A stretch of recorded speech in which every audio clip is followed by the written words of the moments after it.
بد نظری کے نقصانات۔ بد نظری یعنی نامحرم، جس کو دیکھنا شریعت میں حرام ہے اور انسان اس سیلاب کی روح میں بہہ جاتا ہے۔ اس میں 3 بڑے نقصان وجود میں آتے ہیں۔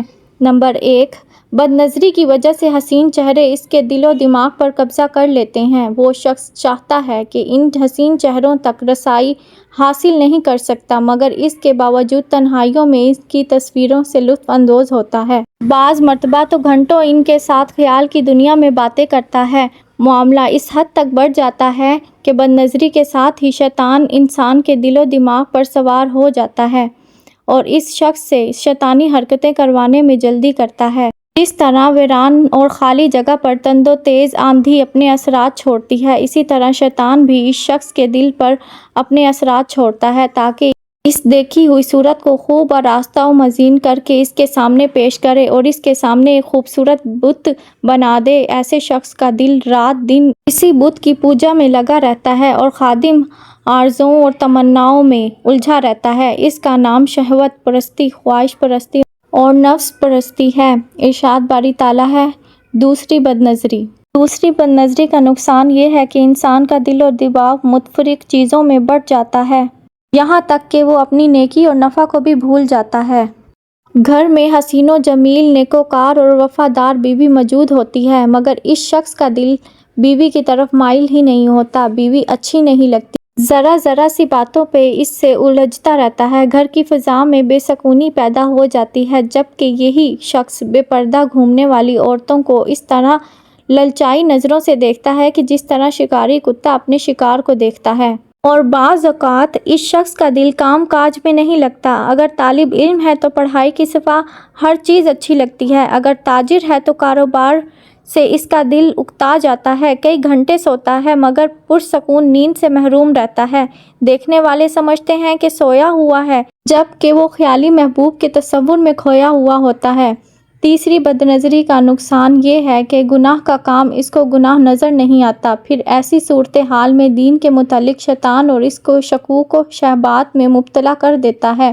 اسے دینی نیک لوگوں میں بدگمانیاں پیدا ہوتی ہیں، حتیٰ کہ اسے دین شکل و صورت والے لوگوں سے ہی نفرت ہو جاتی ہے اور وہ غلطی پہ ہوتے ہوئے بھی اپنے آپ کو حق پر سمجھتا ہے اور بالآخر ایمان سے محروم ہو کر دنیا سے جہنم رسید ہو جاتا ہے۔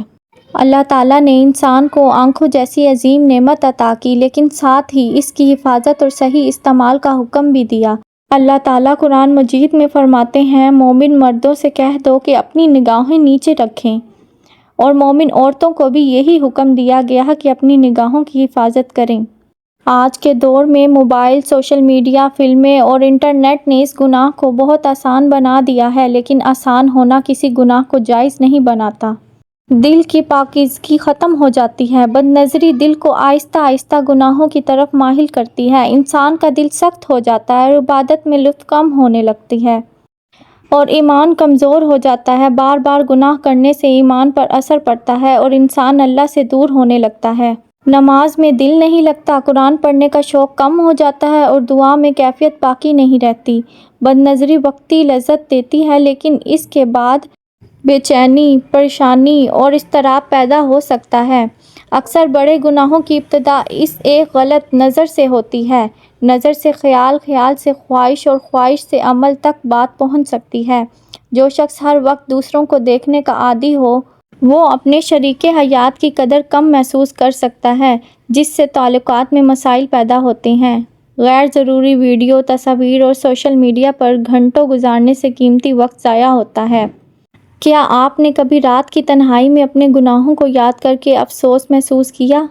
اللہ تعالیٰ نے ہمیں آنکھوں جیسی عظیم نعمت عطا فرمائی۔ انہیں آنکھوں سے ہم دنیا کی خوبصورتی دیکھتے ہیں، قرآن پڑھتے ہیں اور اپنے والدین کے عزیزوں کے چہرے دیکھتے ہیں، لیکن یہی آنکھیں اگر گناہ کی طرف اٹھ جائیں تو انسان کے دل اور ایمان پر بھی اثر پڑتا ہے، اور اگر کبھی غلطی سے نظر کسی نامناسب چیز پر پڑ جائے تو فوراً اپنی نگاہیں ہٹا لیں، اللہ سے استغفار کریں اور دوبارہ ایسی صورتحال سے بچنے کی کوشش کریں۔ مومن کی کامیابی یہ نہیں کہ اس سے کبھی غلطی نہ ہو، بلکہ یہ ہے کہ غلطی کے بعد وہ فوراً اللہ کی طرف رجوع کرے۔